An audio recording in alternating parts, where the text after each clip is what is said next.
Tout est parti d'un contrôle de routine. Interpellé à un barrage de la gendarmerie, le conducteur d'un véhicule a refusé d'obtempérer avant de poursuivre sa course. Il est rattrapé par un binôme de gendarmes selon un communiqué du ministère de la Défense publié dans la soirée. Après les procédures d'identification d'usage, le ton est inexplicablement monté entre les deux gendarmes et le conducteur, fermement opposé à la fouille de son véhicule au point d'engager une nouvelle manœuvre de fuite. Dans une réaction inappropriée, inadaptée à la circonstance et manifestement disproportionnée par rapport au comportement du conducteur, l'un des gendarmes a procédé à des tirs de sommation dans le but d'immobiliser le véhicule, touchant mortellement par balle à la tête la jeune fille de 5 ans. Et dans une violente furie, la foule s'est ruée sur le gendarme et lui a ôté la vie. Des centaines de personnes ont ensuite marché avec la dépouille de la victime jusqu'au bureau du gouverneur du Sud-Ouest qui a cherché à apaiser la foule. Le ministre de la Défense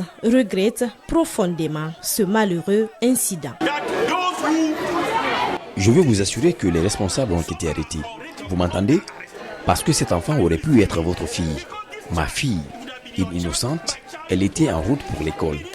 Je me bats pour que les enfants aillent à l'école ici. Mais comment expliquer qu'une enfant allant à l'école soit tuée? C'est donc un choc.